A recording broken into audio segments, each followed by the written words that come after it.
Disclosure. Although our guest this week is a general counsel and a partner of a registered investment advisor, nothing in this podcast should be considered an offer of Multicoin's investment advisory services or should otherwise be confused for investment, tax, legal, or other financial advice. Now let's get back to the episode.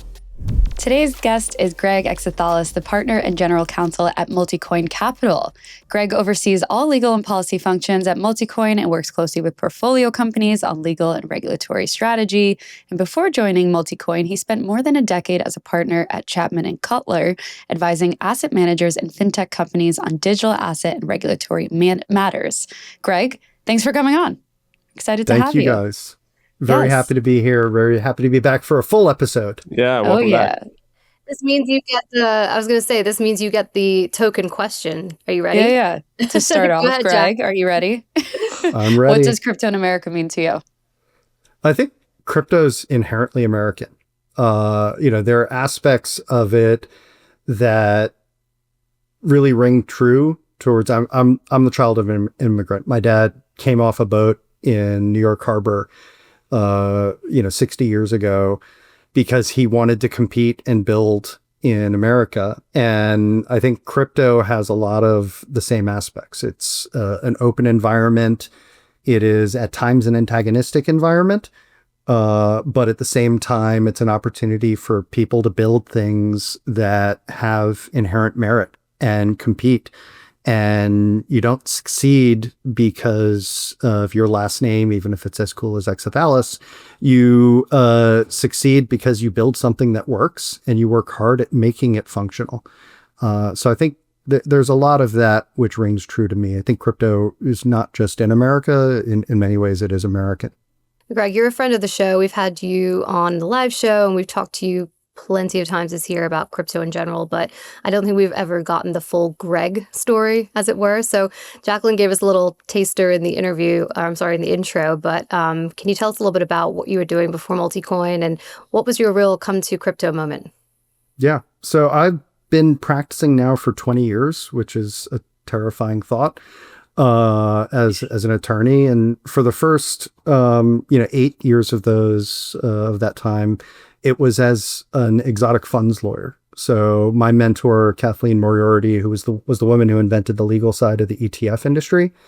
And as a result, we worked on a lot of the novel products in the space. And my intro into crypto was we were hired by the Winklevoss brothers at the end of 2012 to do the first Bitcoin ETF and then also to work on Gemini, which was one of the first two limited purpose trust companies in New York.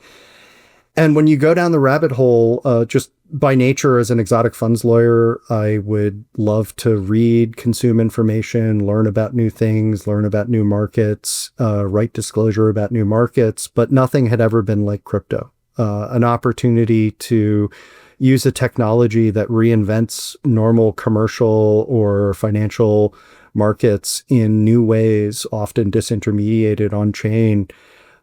There's just nothing more interesting and fascinating than that. So after spending 6 months researching everything I could about Bitcoin and writing, what amounted to the first financial markets disclosures about crypto in July of 2013, when we released that first registration statement, I, said to Kathleen, I'll still work on the ETF stuff, but this is too fascinating. And I went down the rabbit hole and never came back out. And so I slowly, over the course of about 8 years, changed my practice from being focused principally on funds to working with, custodians, exchanges, a lot of funds, and also actually a lot of traditional TradFi banks who were trying to understand and, work out proof of concepts in the crypto space.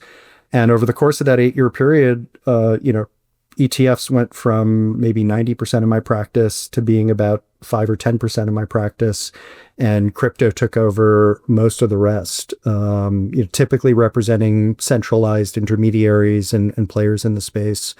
And then about 4.5 years ago, I joined Multicoin because I couldn't help but dive, feet first into the deep end of the pool, or head first into the deep end of the pool, and have just been thrilled with the opportunity to work both with portfolio companies, deal work, but really one of my passions has been doing a lot of the policy work and trying to, craft rules of the road for our industry. And, to Tyler and Cameron's credit, my intro to the industry was not, how do you trade Bitcoin on Mt. Gox? The intro was, how do we develop a product that makes crypto a staple of American commerce and American markets? And I think, as Cameron used to say, it was, how do we bring crypto to Main Street via Wall Street? And I think a lot of the work we did on that ETF, and I remember when it passed, calling up the brothers and saying, you guys may not actually get the credit for this ever that you're really due, but you guys should know that the work you put in, that fund never launched, but the work that they put in laid the groundwork for everything that has followed in the subsequent 13 years. And we actually, tomorrow is the 13-year anniversary of our first meeting with Cameron and Tyler. Oh, wow. My intro into crypto. Happy anniversary. Yeah. Yeah. Greg, I feel like a lot of times we hear the story of I went down the rabbit hole and then I came into the industry, right? And not often do we hear what it was really like to kind of leave that secure world behind, where it's you work in traditional finance or you work with funds and it's very established, and now you're going into this crazy wonky area. And maybe some of your colleagues at the time were Greg has lost it. I know for me, when I moved to crypto, a lot of people were good luck. But do you think they've come around? And for you, what was really kind of the thing that made you say yeah, okay, these people might think I'm crazy, but I'm going to go do it? Yeah, I remember it's probably about 2 years after we started working in crypto, we moved from the firm we were at the time to a different firm. And the head of my group at that first firm, said, but isn't this Bitcoin thing all really just a Ponzi scheme? And I think that was a reflection not of the opportunity economically for law firms, but a reflection of the knowledge gap. And sometimes it's an age gap where this stuff isn't easy to understand and learn. And the idea of moving from a world where everything is highly intermediated, highly regulated, to a world where we normally regulate intermediaries, and a world where you can have finance or commerce exist without intermediaries is a little bit scary. And it can be a little bit scary when you're going into an industry and dedicating your career to something where, back in 2013, 14, 15, we'd see Bitcoin move 30, 40% in a day. And you start dinner and you're yeah, we're going to get the nice bottle of wine. And you end dinner and you're saying, can I wash some dishes? Yeah. So that is a bit of a roller coaster to throw your career into. But I also teach at Duke Law. And what I tell, and Duke Law produces terrible lawyers. I hope there are none on this call. I heard UNC's are a lot better. I went to UNC, so yeah. But I tell my students that I can't imagine working in any other space, because this is where the excitement is. That's for sure. A lot of the investment interest may now be in AI at this moment, but from an intellectual standpoint, where you're looking for a career that will have vigor in your day-to-day, you're not finding it anywhere else. It's in crypto. This is where the fun stuff is happening. Yeah, I remember my path in, just speaking of exotic funds and kind of being curious on the sidelines. I remember I was at a healthcare fund funded by a large payer, and my boss was a McKinsey guy, and I told him I was leaving to go do this, and he was like, really? Are you sure that's where you want to spend your time? And I was like, yeah, this healthcare thing, I think you guys got it figured out, so to speak. And to that point, that first firm that I did leave now has a relatively substantial crypto practice. There you go. And I contrast that with my former colleagues at Chapman, where they saw the vision. And I give them a lot of credit. And a lot of the work we've seen moving the ETF side of the space in the last 4.5 years, meaning post Greg, was driven by folks like Morrison Warren. XX was driven by folks like Morrison Warren and Rick Coyle and Jim Audette at Chapman and Cutler. And they saw this as a firm that represents banks and funds. They said, we need to have a practice because this has some legs and our clients will need to understand how to navigate it. So there have been historically, or over the course of the last decade, a handful of firms that have really had the foresight to delve into crypto. And Chapman is not, one that you would normally think of because they're not necessarily at the forefront of like DeFi or token projects, but they've done tremendous work on the bank side and on the fund side. And a kudos to foresight, because not everyone had it, because most people had the reaction of my former boss at the prior firm who said, isn't this all really a Ponzi scheme? It isn't. I want to we're going to get into the ETFs and all the specific things kind of happening on the Hill now, but I'm curious, your vantage point from Multicoin. We've had people on the show before, and I explain to people all the time, like from a policy perspective and a legal perspective, crypto is not this like monolithic thing, right? So you guys at Multicoin, you're doing DePIN, you're obviously heavily embedded in the Solana ecosystem, so you have aligned interests with a lot of those projects. But specifically for you as GC at the investment firm, how do you balance like the legal and regulatory interests of what you guys are doing with being aligned with portfolio companies? Like, how does sort of the policy landscape work from your perspective, just balancing the interests of the firm, which I'm sure kind of come first, and then interests that are aligned with DeFi or any of the other sort of portfolio companies that you guys have?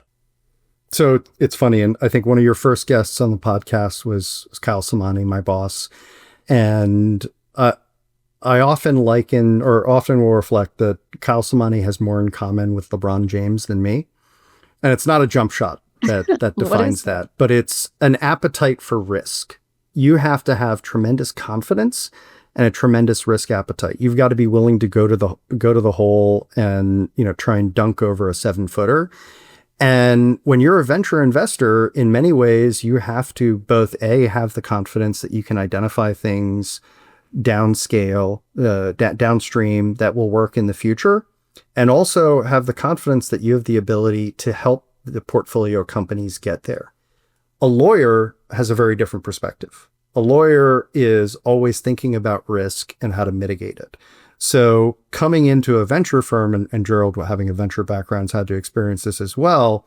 You've got to learn to balance your role.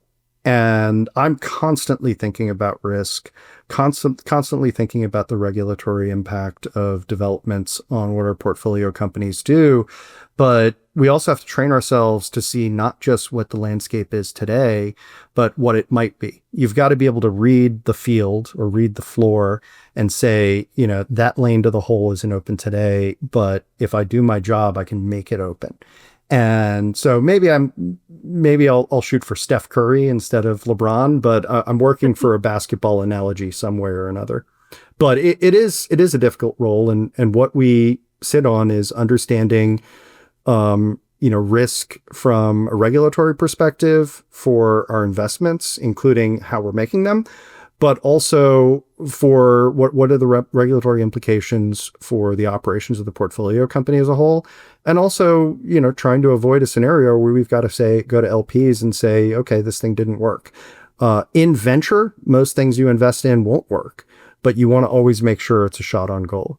And that's really our job. And when I sit in the GC position, I'm thinking about what do I need to communicate to our investment team about the regulatory challenges a particular project will face, but then also being able to game plan with my colleagues, Jay Stolkin and Dan Leonardo, how do we help our portfolio companies succeed after we've made the investment?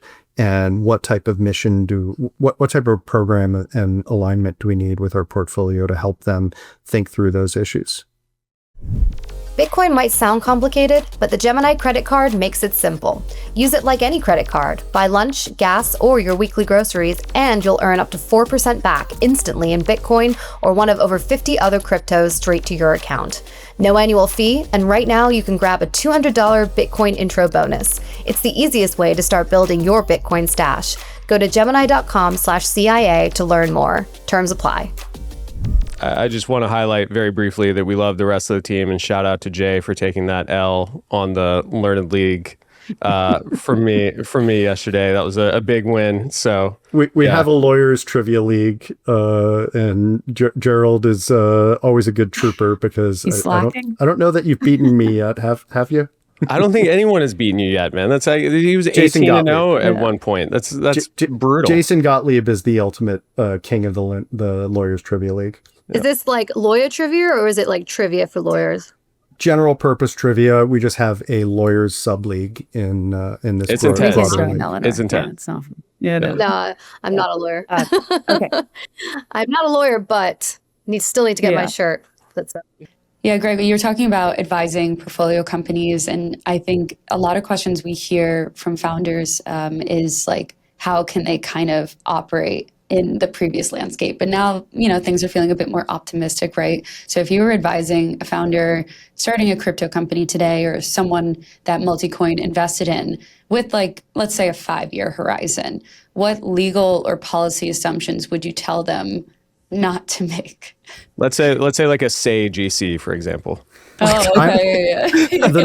Or Crypto in America podcast. The number one investment advice is don't automatically think ChatGPT can supplement good outside counsel work, and nor can a good VC replace good outside counsel work. A lot of the work we do with our portfolio is, we're not a law firm, so we don't provide legal advice, but we help them with legal and regulatory strategy. One of the first things we always do is try and make sure that our portfolio companies are aligned with the right lawyers to guide them. But I think the biggest difference between the prior administration and now is understanding and recalibrating for a founder's risk appetite. We don't have a whole lot of clarity yet. We're building towards it. But what has changed is, poking your head up onshore in the US is not going to result in one of two things: a scythe taking it off or a subpoena coming in the door. And I think one of the interesting things in the shift has been the dynamic of founders being correctly advised not to show up in DC, not to talk to regulators, and now being in an environment where that isn't just, advisable. In some cases, it's a necessity for success. I think the biggest, most transformative change between the Biden administration and the Trump administration is best exemplified by the crypto task force, an environment where there's a transparent sharing of information. And the great irony to me is the biggest failure of the push it all offshore, the ostrich caucus approach to not regulating crypto, but trying to kill it, was that founders and builders can't have those conversations with their potential regulators and policymakers to ensure that people actually understand how these systems function. When we think about how to combat illicit activity on chain, which it's important to note is far less prevalent and far more transparent than in traditional financial services. But the biggest and best course of action to combat that is things that the industry has been asking for years and are just building on their own. Things like the SEAL Alliance, things like TRM's Beacon Network, which are intended to be able to identify quickly and choke off activity once it first rears its head. And the interesting thing about combating illicit finance is you have this data that is publicly available. It is ingestible, but it's not going to come in through a 4-month trailing SAR report or CTF report filed with FinCEN or a bank regulator. It's going to come in by ingesting blockchains, using LLMs to sort through data, and getting a red phone hotline from the SEAL Alliance that says, hey, something just went down. This is what you need to be looking at. And we need to put the word out through something like the Beacon Network to exchanges that we need to track these wallets and these flows. And if you actually build a system that does that, guess what happens? The stuff can't get laundered. It can't get exfiltrated. And the exchange accounts, the compromised exchange accounts that these illicit actors are trying to use, get shut down immediately when assets flow into them. We have the ability to do rapid response, but what is necessary to do that is changing the mindset that we need to use yesterday's solutions for today's problems or tomorrow's problems. And secondly, we need to have builders and people like the forensics firms and the exchanges having an open line of communication and cooperation. And we also need Chris Perkins and Chris Giancarlo to put on their pirate hats and get their letters of marque. Yes. We had Chris on the show a couple episodes ago, and he was telling us all about the letters of marque. Let's hope that actually gets done. It would be very interesting. Of course, the proper pronunciations of their names are Chris Perkins and Chris Giancarlo. I love that. I imagine this year has been really interesting for you as a GC, Greg, but also for Multicoin as a company, as an investment firm, right? Because I feel like with policy and legal risks feeding in are usually probably two of the biggest factors that you guys look at. Maybe I'm wrong, but I would imagine that that's probably two of the things you guys look at when you think about investing in a company, right? Is there any legal risk? Is there any policy risk? And I feel like because of this administration and because of all like the yeses we've been getting from the administration, like with Atkins and the CFTC, they're basically just saying, yes, you can do all this and we're going to make it happen. Are you guys thinking when you're investing like for the long term, you're thinking about the long-term yeses, or are you kind of taking a more cautious approach, maybe thinking maybe 3 years down the line if Congress changes or if, the president changes and we get a whole new like regime in again, kind of that fear that crypto has of like, if we don't get market structure and all of a sudden the policy changes again, then we're going to be back to sort of the Stone Ages where we were with Gary Gensler. How are you guys thinking about that from a company perspective? It's like, how do we plan for this? There's like a whole world of yes, but there's also that possibility that like it could all change again too. Yeah. So I think Kyle and Tushar, their superpower is they have as long a time horizon as anyone. And when we do think about things, both from a market assessment, but also a technology and company assessment, we think in the long term. This is, identifying the problems with scaling on Ethereum and fragmentation and the L2 roadmap is what drove Multicoin into, an integrated scalable model thesis that drove us into Solana, it drove us into Sei, it drove us into Aptos. Thinking about products that can be built to maintain composability and scale within a longer time horizon, not just 0 to 1, but 0 to 100. And we think about that also when we're assessing regulatory. Like none of the stuff that is happening today is going to be, at least none of the legislation that is working through today is going to have its biggest market impact until 3, 4, 5 years from now. And when we're looking in DC, I think we've got, leadership at the agencies and leadership in the OEOB, the Eisenhower Executive Office building, that is trying to build things not for short term, but for long-term growth.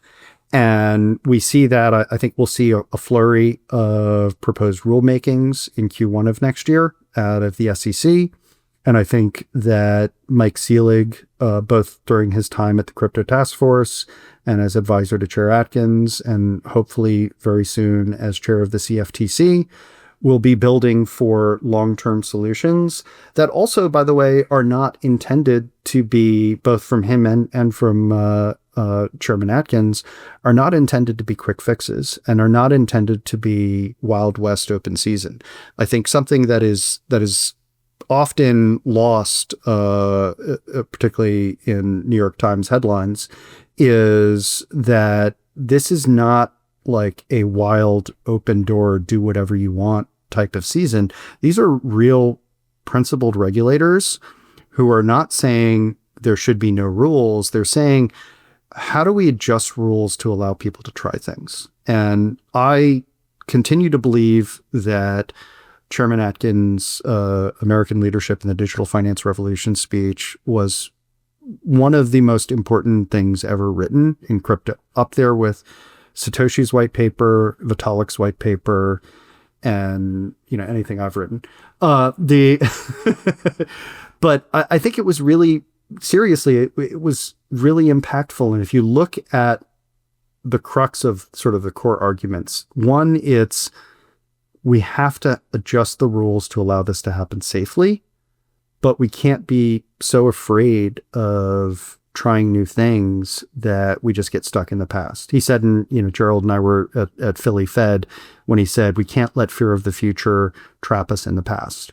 Yeah. And that was very much in the spirit of the American leadership speech, the Project Crypto speech, where he's not saying all of this has to move on chain. He said we need to adapt our rules to allow people to experiment, so those that want to try to move things on chain can. And then the other important thing he said in that speech was we shouldn't just speak into existence intermediaries that we can regulate when there are systems that don't require intermediaries.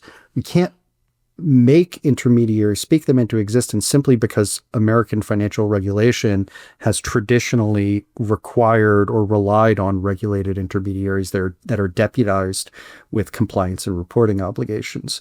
So I think that understanding that the president has selected not industry favorable agency heads, he's selected and gotten confirmed very highly reputable, highly respected, true thinkers who are not just saying crypto good or crypto bad. They're saying these are tough questions. How do we fit this difficult framework into a regulatory schema that isn't designed today to handle it? And I think they've been prudent in when they've been tapping the brakes. A good example of that was Hester Peirce calling out some of the tokenized stock projects for not being clear enough in their disclosures about what type of interest is held. So there's been appropriate tapping of the brakes, and a lot of those were ex-US projects over which the US government had no oversight. But, making clear that you can't rush into things, but not at the same time also working very hard to ensure that there are opportunities for people to innovate, try things, and then iterate upon them. And that's really what's exciting. Yeah, I know. I was going to say, it's a lot of really bullish moments, that the industry has shared, I think, over the last year, really. A lot of progress to be made, a lot of yeses that Ellie kind of mentioned.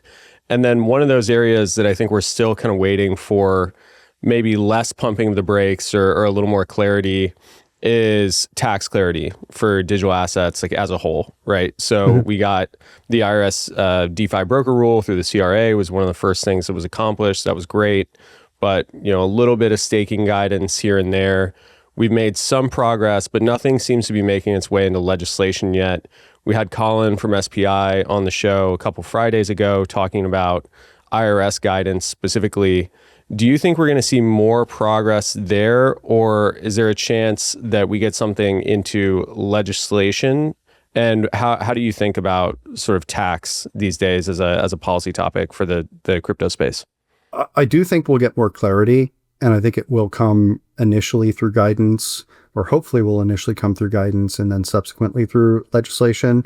I know in the Senate, Senator Cynthia Lummis has been working on some tax proposals. In the House, Ways and Means will have to be the originator of any tax legislation. And I think Jason Smith, who's the chair there, has been working, I believe, on some stuff. I think the real core piece that we've got to hammer out initially is staking and mining guidance. And one of the ways we've framed it internally and really would ask the industry to think about it and the government to think about it is as a geopolitical imperative. Think about hash power and stake weight as a strategic reserve. I think we all would love to have a Bitcoin strategic reserve. I don't know that is actually the strategic reserve we should be focused on. If you accept as truth that which I think all four of us do on this Zoom, that these networks, whether it's Bitcoin, whether it's Ethereum, whether it's Solana, whether it's XRPL, if we accept and believe that these are going to be core infrastructure for the future of commerce and finance, then we want to make sure that those networks have at least a plurality of their hash power and their stake weight in North America, and preferably in the United States. We like Canadians, but we like Americans a little more. So if we're thinking about it from that perspective, how do you actually accomplish that? Now, I think that with the way mining and staking actually works, it's very difficult for any jurisdiction to reasonably exert a tremendous amount of influence over a network, but that's always going to be in the back of our mind. It was one of the initial risk factors we wrote back in 2013 for the Bitcoin white paper, Bitcoin S1, was attacks on networks and attacks on network consensus. And you look at that, and realistically, when someone exercises an attack, you're going to have one of two results. They lose control. They might be able to influence something for a temporary period, but they'll lose control very quickly, or they'll damage the value of the underlying asset for the network. But what it can do is it can dramatically impact confidence in the security of the network. So when you look at that, how do you actually move that stake weight into favorable jurisdictions? When you're looking at things like data center distribution or whatnot, that's going to be handled on the commercial level. But if you want to incent people to mine in the US or set up data centers and stake in the US, the easiest way to do so is through tax guidance. And that tax guidance should fundamentally start with good law. And good law, as we've seen in the Jarrett versus IRS case, which related to Tezos stakers in Tennessee, newly created assets, the Coinbase portion of staking rewards, that is a zero basis asset that has been created by the miner or the staker. And that is not something that should be taxed as ordinary income. It should be taxed as a capital asset in accordance with the timing of its disposition. And we lack a lot of clarity there. But if we want to incent that type of fundamental core confidence in infrastructure, we need good tax policy.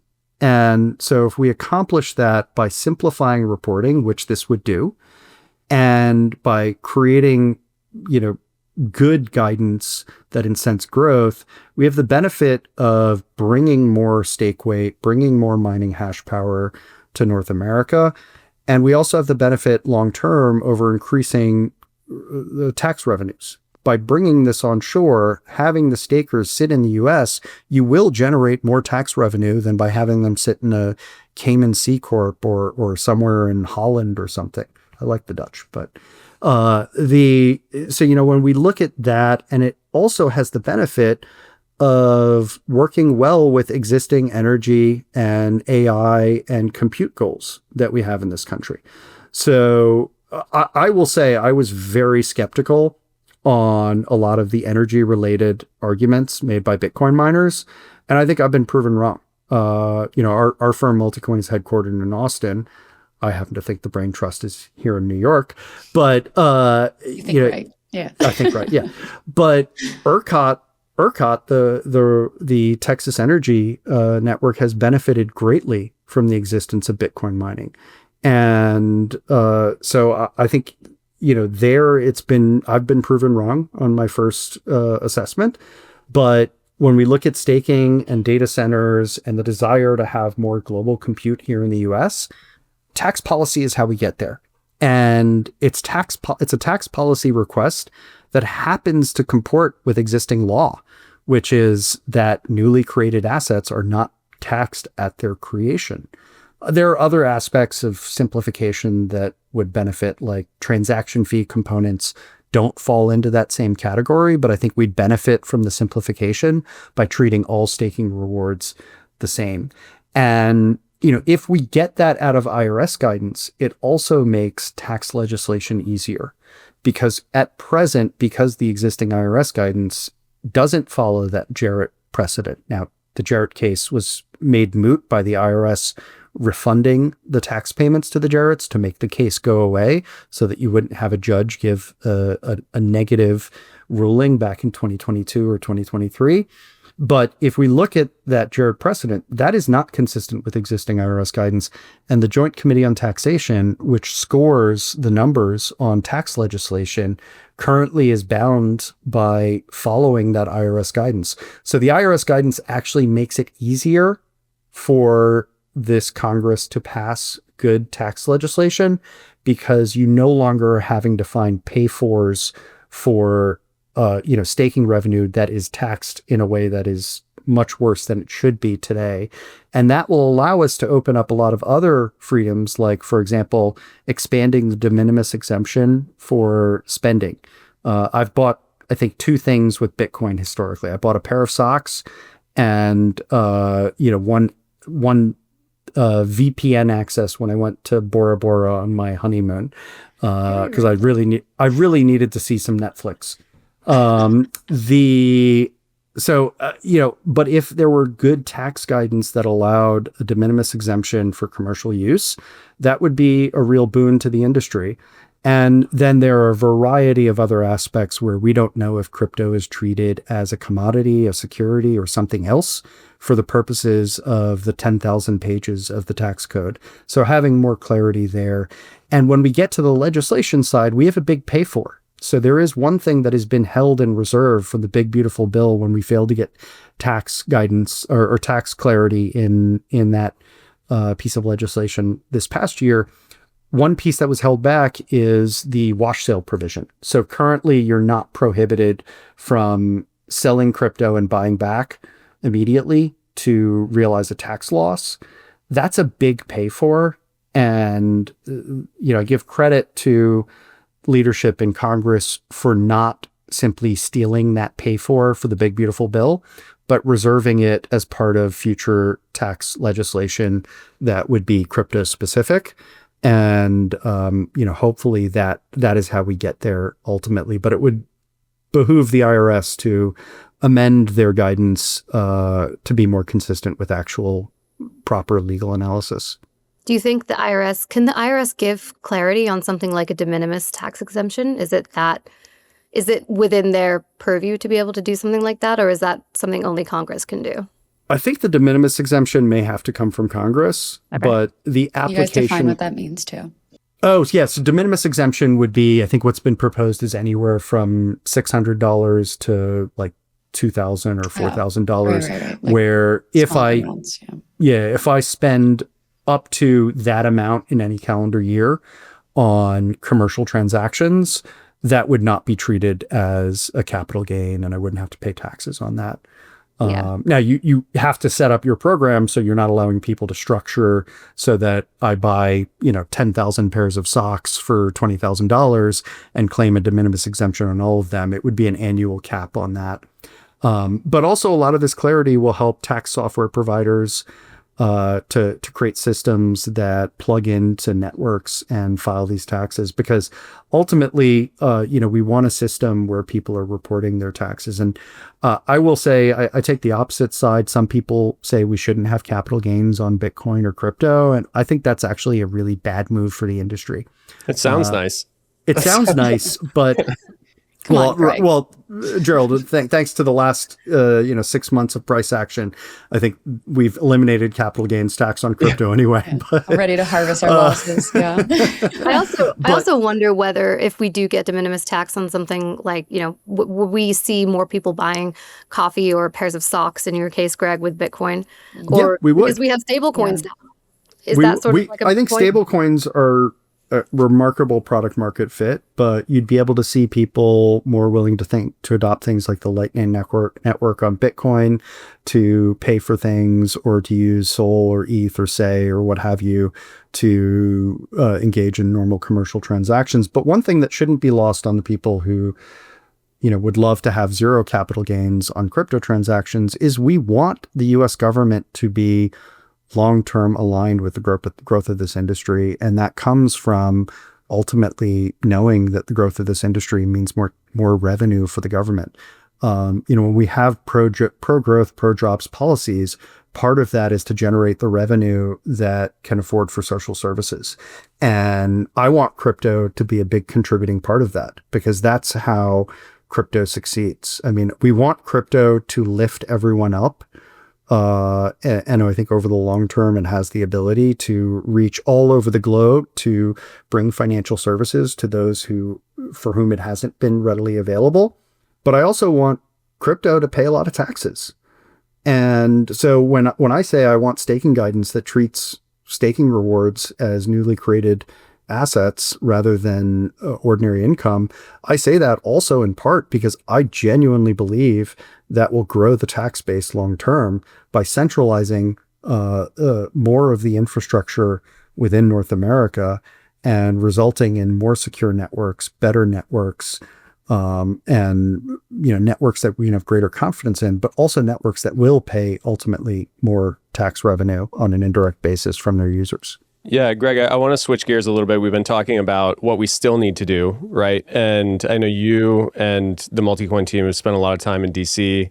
I know the DCA to LaGuardia route and the Acela are getting plenty of use out of everyone this year. Yeah. What would you say is the biggest kind of achievement or the biggest sort of win, whether it's genius or some like I guess more overlooked piece of policy that has been a big win from your perspective, like over the last year? I do happen to think that the Genius Act is one of those foundational bills that we talked about for a long, long time. I think it's Bill Hagerty's Dodd-Frank. And I think that stable coins are the first true product market fit for crypto, and Genius is what makes stable coins prevalent throughout the world. And I think it has national security priorities where we're dollarizing the internet for the first time in reality. And we are, just creating things that are net good for consumers as well as net good for the U.S. government. So hands down, that's great. I actually want to go with a different tact, which is one thing we still haven't gotten that we should, which is we haven't gotten a revisiting of the Office of Government Ethics conflicts guidance around crypto, which I think was written in 22 or 23. Sigal Mendelker wrote an op-ed in January on this issue, hoping that the White House would ask OGE to reopen this issue. What is the issue? Just briefly, Greg. The issue is that the existing conflicts of interest don't let any employee of a federal agency that has in any way a touch point with regulating crypto, they can't own one Satoshi. There's no de minimis threshold. You can't own any of it. And the one thing I will tell you about crypto is if you don't own it and you don't play around with it, you're never going to truly understand it. When I got into crypto in 2013 or end of 2012, first thing I did was figure out, am I allowed to buy this? And go to our law firm's GC. And once we got the all clear, we went to a Walgreens on 57th and 7th and used MoneyGram to send some money to BitInstant and bought some Bitcoin, played around with it, and got used to it. And throughout the years, I always will, every year or so, will take on a new technical project to ensure that I really understand how things work. And when I teach my students in our second class, I'll give them a little bit of USDC, a little bit of Bonk, and a little bit of Sol, and set them loose on Solana DeFi so they can actually understand how some of this works. But at present, members of the crypto task force are not allowed to own one Satoshi. Otherwise, they are violating government conflicts. Now, obviously, there should be policies that set thresholds of use, but Amanda Tuminelli can't walk into every single office and bring her laptop and allow people to play around and experiment with every DeFi application. There are not enough hours in the day, even for someone as amazing as Amanda. Has she been doing that? She has been doing that. Oh, that's fantastic. One office at a time. Yeah. One office at a time. But, the biggest gap in getting this right is understanding. And we've seen that in market structure, perhaps maybe a little bit less ingenious, but we've seen that in market structure. We've seen that in trying to comprehend DeFi. Like, if you're not using it, you don't actually see how it works. And I don't think a lot of the skeptics believe us when we say that there are truly disintermediated financial systems. They just don't believe it. And to be fair, in some cases, we call things DeFi that are not DeFi. even us as a general industry are willing to, sometimes look the other way at administrative controls that continue to exist. Not everything is Uniswap v1. And we need to do a better job of ensuring that we're describing things correctly. And we need to do a better job of ensuring that when we're talking about a DeFi protocol, that we're actually making sure that it is truly decentralized. And, there are arguments and discussions to be had around permissibility of things like security councils and having those carved out from administration. But I genuinely think that a lot of people who are crypto skeptics just think we're full of S. Yeah, I know it's been a huge it's been a huge problem. Well, because I talk to friends in local AG's offices and things like that where they have similar policies, right? And it's the types of products they're seeing are always the rugs and the pig butchering stuff. And it's I'll shout out Catherine Kirkpatrick-Boss at the SEC Privacy Roundtable made a great point about this that I want to shout out and echo, which was nobody who's able to interact with these real products, or very rarely do you actually get to play around with something that's sort of what you would call maybe legit DeFi or like anything, gaming, stables, and has been like, oh, this is terrible. Like this, everybody who's actually able to interact with these products seems to come away at least understanding that there is something there, right? And the world is not just full of, these like scammers or dark money pools and that kind of stuff. I want to ask one follow-up on the Genius piece, because this came up recently in another conversation we were having. People, obviously Genius is settled law. It is legislation that is passed, but we're still very early on the implementation phase and Treasury and the rollout. How do you think that's going, and where do you think maybe more action is needed? Or obviously there's sort of the comment letter wars, as JW liked to describe on the show last week. Where do you think we are just with the rollout of Genius and advancing some of those sort of real world proposals? Yeah, I got to say, I have great respect for the work that Tyler Williams and Luke Pettit and the rest of the crew over at Treasury are doing. I don't envy them the task of preparing the President's Working Group report, which I think was released on July 20. And that trailed by 4 days the signing of the Genius Act. So, Tyler and crew had roughly 170 days for preparing the PWG report, which was the comprehensive roadmap that was mandated by the president's day 1 or day 2 executive order on crypto. And then he shifted immediately into rulemaking mode for the Genius Act, which requires a lot. And we've seen a lot of good input, both from people who might be referred to as crypto advocates and people who might be referred to as incumbent moat builders. And I think a lot of the battle has centered around, the idea of marketing rewards and whatnot. But fundamentally, there are a lot of really core issues that are required to be guidance and rulemaking to be provided. Everything from definitions to the types of controls on KYC. I still find what's been most remarkable about the development of stablecoins as the détente between how far a stablecoin issuer has to look, how many hops of wallets for KYC purposes and monitoring, understanding that stablecoins are very different than the rest of crypto. These are administered systems. These are launched by financial institutions, and the rules that will be put in place for a Genius Act compliant regulated payment stablecoin will look a lot more like a TradFi bank type regulation than anything else we'll see in crypto. And there's a lot of work to be done. It seems to be going well. Treasury is now processing a lot of the inputs, and I presume that over the course of the next handful of months, we're going to see some of those NPRMs turn into actual rule proposals and guidance. And they're engaging. I mean, Treasury's done a heck of a job on this, much the same as the SEC. And then obviously Mike Selig's going to have a lot to do when he gets into office. Greg, I'd be remiss if we didn't touch on ETFs quickly with you, but they've obviously been part of the mainstreaming of crypto in 2025. But what do you think 2026 looks like for ETFs? Is it going to be more rush into those single product ETFs? I know we have a handful of index ETFs now, but will that continue? Will it be something else, maybe another type of TradFi investment vehicle that crypto finds its way into? Yeah, I think we will see a revisiting of the generic listing standards to hopefully expand those out and adjust them in some ways. We will continue to see single asset ETFs launch. We got from Treasury guidance on staking within those products, which was very welcome. I don't know. I probably would have had some different provisions in the staking guidance, but they were very flexible in their structure in a lot of different ways.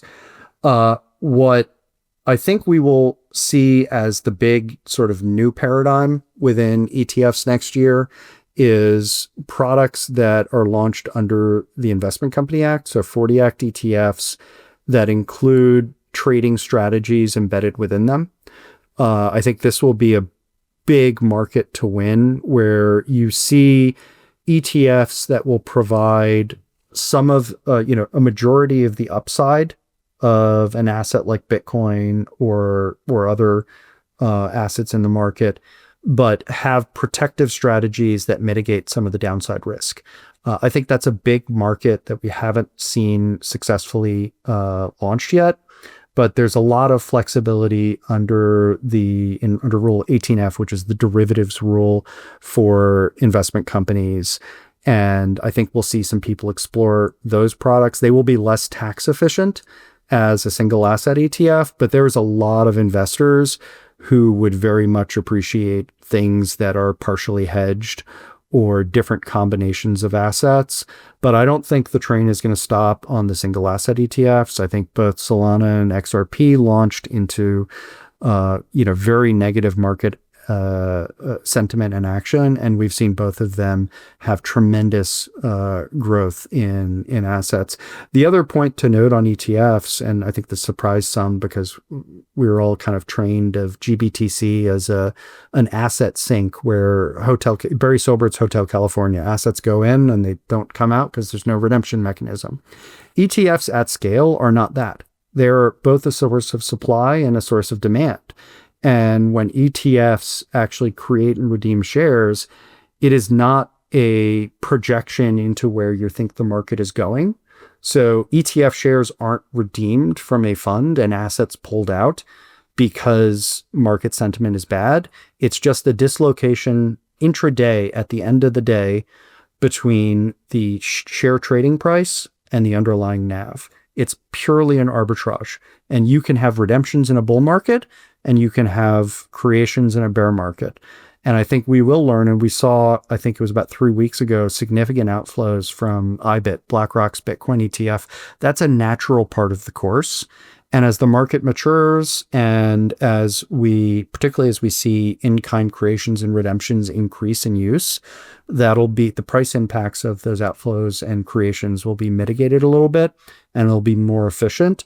But I continue to believe the single asset ETFs will be remarkably resilient products, will continue to grow. We'll see more of them proliferate.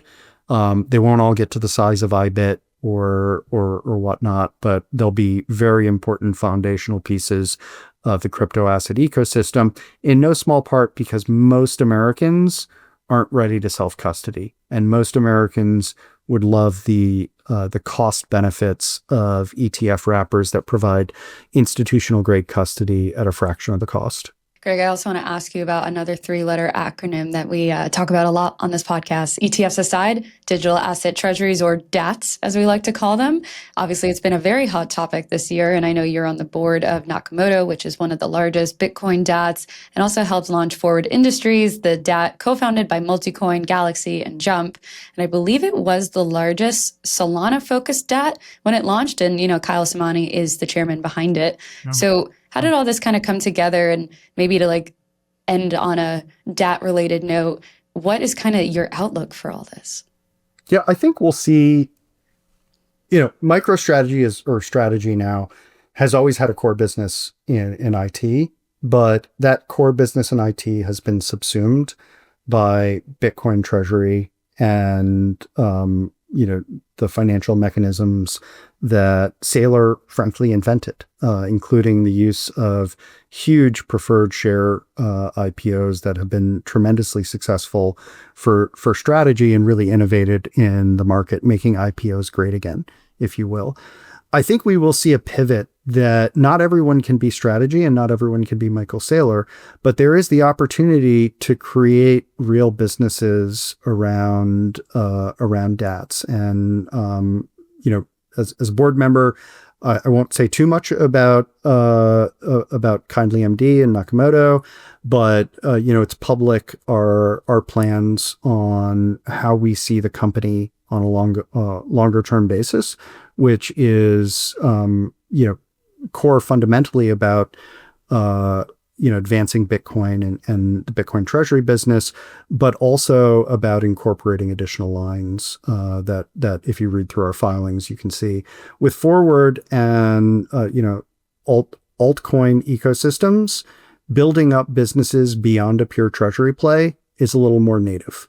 You've seen a lot of the companies like Forward be able to build infrastructure businesses around what they're doing.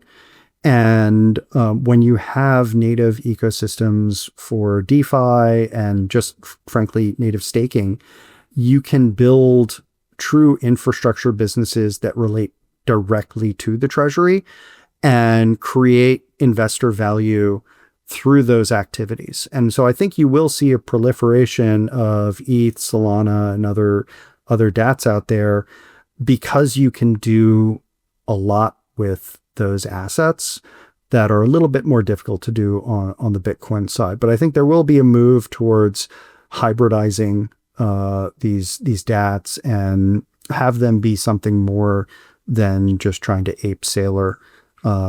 Because aping Michael Saylor is a tall task. You might say you might almost need to think you're LeBron James to do so. Well, Greg, as we wrap things up here, aside from everything that we discussed today, is there anything else that you're watching in DC or anywhere else that you think our listeners should be paying attention to? Yeah, I think we're at a weird point in this market cycle where numbers are down, and that that's not. I don't think anyone on this Zoom, and I imagine a lot of the listeners aren't in the space purely for the numbers. Certainly not on a short-term basis. The sentiment, I just got back from Abu Dhabi. Jackie was there. I was there for Bitcoin Mina and Solana Breakpoint, and the sentiment is through the roof because things are working. And I think that, things are really coming together both on a number of different chains, from an infrastructure side, from a development side. We're seeing advances in everything from security to throughput. I mean, Solana's been under the fourth largest DDoS attack in the history of the internet for the last week, and people are just finding out because the network hasn't been impacted. Like the three that are ahead of them are Google Cloud, Cloudflare, and Cloudflare. And then it's what Solana has experienced for the last week. And the network's standing up. And it's not impacted in any material way. You have the Fusaka upgrade at Ethereum, making blobs a little bit more effective. You have, continued growth in Bitcoin, or in the case of Bitcoin, usually growth means preventing updates because it is what it is. It's digital gold. You have institutions entering the space, not just for, an investment, but to actually build. And you have people like David Sachs and Patrick Witt and legislative leaders advancing the ball in DC, not for things that are going to be a win that pumps token price tomorrow. It's for things that allow growth over the next 5 and 10 years. And so, thank you for Christmas. Like, things are great. And sometimes, when you're trying to measure when you're trying to measure the weather, sometimes the weather vane isn't the way to look at it. It's actually getting your hands out there, touching some grass, licking your thumb, putting your hand in the air, and saying, it's kind of 72 and sunny. Mm-hmm. Love it. All right, let's end on that. There's no better way to end it than on that. So thank you, Greg, so much for joining us today. And we will see you very soon, I'm sure. Absolutely. Pleasure always to be with the three of you. Thanks for coming on. We'll see you soon.